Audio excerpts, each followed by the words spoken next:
short-term time horizon, shorter term, like over the next couple of months, and then, where is your kind of structural view over the next year, what you want to own? Bitcoin Zella stands out with its simplicity and clarity. We've crafted an experience that anyone can dive into, whether you're a crypto expert or just a new to the crypto world. Now, guess who keeps his eye on us?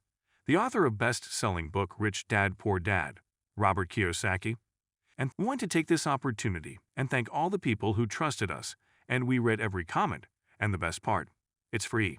Subscribing now means you will get all new information for free. Don't just follow the trends, stay ahead of them. Subscribe to Bitcoin Zella today and enjoy the new edge. Raoul dives into inflation, crypto, A-driven deflation, and why currency debasement feels inevitable. Yeah. So, my working thesis right now is that I'd like to see the liquidity conditions deteriorate enough for the Federal Reserve to have the perfect excuse to get involved. And you're talking here about kind of plumbing liquidity. Yes.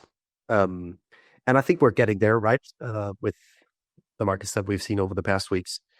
So as soon as you see early signs of the Federal Reserve getting involved in this, it's basically your clue to reload on risk. Until we see that, and that's what I've done here. I'm short commodities and long bonds. I think risk reward is okay being long bonds here. And now we're talking very, very, the part that I tactically manage, and it's been okay for me over the past months to take that view. Looking 12 months ahead, I would put a very, very high probability on some sort of global coordinated liquidity response to what's ongoing. And we kind of know the drill when that happens. All of the debasement bets will be back in fashion as soon as we see the M2 going up on a global scale. We're basically already seeing it, actually. The early signs of it are there. It will probably not be, if they do not coordinate in a coordinated fashion add liquidity, it will not be the huge bull market that we're all hoping for, but it will still be a bull market, given what we know already now. Now, over the last few years, you've gone from not being a crypto person to putting crypto as just a macro asset like everything else. What was that journey? Why did you do that? What made you change your mind? Arthur Hayes has a clear message. The chaos in the U.S. bond market could be super bullish for Bitcoin. As Treasury yields spike, Hayes warns that traditional markets are breaking under the pressure, and the Federal Reserve might soon be forced into action. He believes that a return to quantitative easing, QE, or yield curve control is just around the corner, and if that happens, Bitcoin could be one of the biggest winners. Hayes points out that the recent surge in 10-year Treasury yields, hitting a 6-week high, has rattled investors and caused a wave of forced selling. Big traditional finance hedge funds are being squeezed out of highly leveraged trades, adding fuel to the bond market fire. While stocks and crypto could feel some short-term pain, Hayes thinks Bitcoin is setting up for something much bigger. Drawing a parallel to March 2020, Hayes reminds us how Bitcoin exploded after the Fed's last massive QE push. If history rhymes, Bitcoin could rally hard, and maybe even break away from stocks this time. Despite the volatility, Hayes' message is simple: hold tight, because Bitcoin might lead the next big move. Watching people buying Lambos all around me, I'm just kidding, but this guy as well.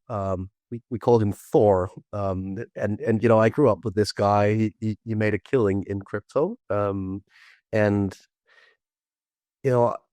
growing up alongside him, seeing him being much earlier on this thesis than me, obviously made me think. And back in 2020, when I finally capitulated and accepted that it was a transparent coordination between the Treasury and the Federal Reserve, and the Treasuries and the central banks globally, I think that was kind of where I capitulated and said, okay, this is what's going to happen from here, because it's not even hidden anymore.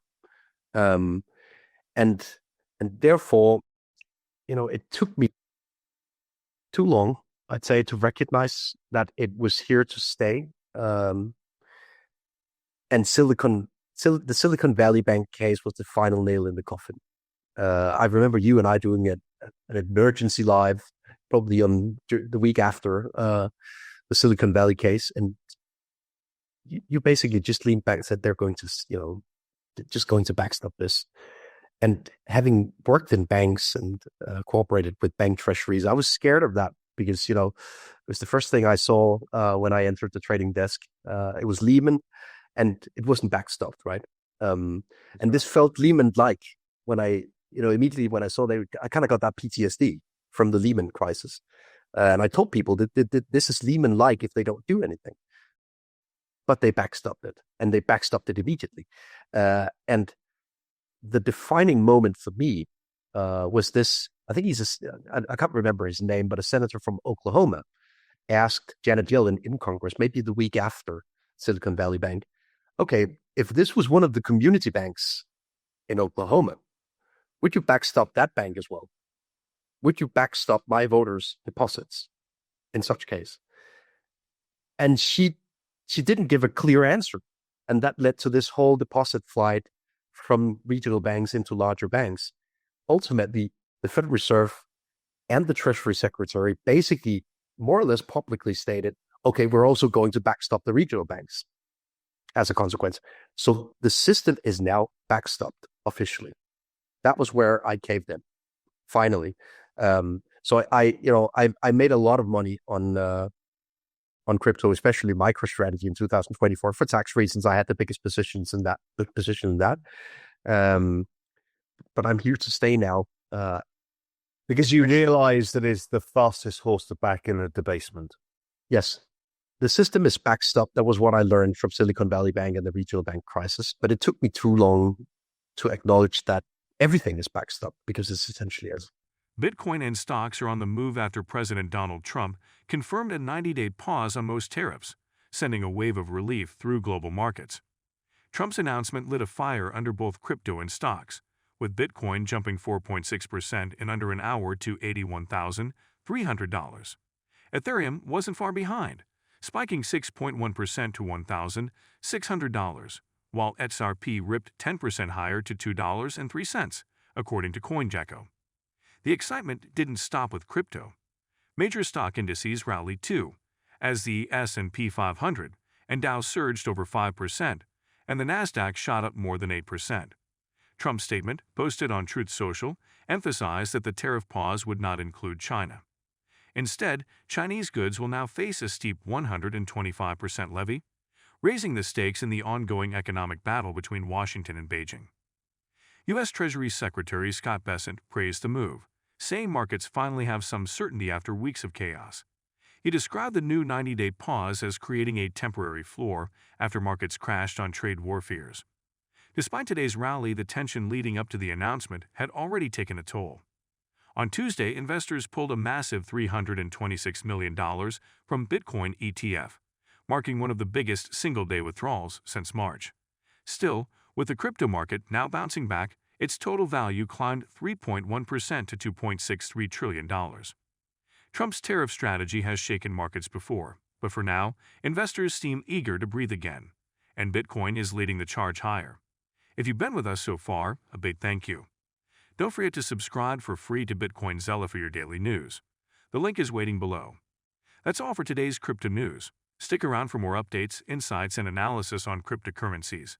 Share your thoughts in the comments, like this video, and subscribe for more exciting content.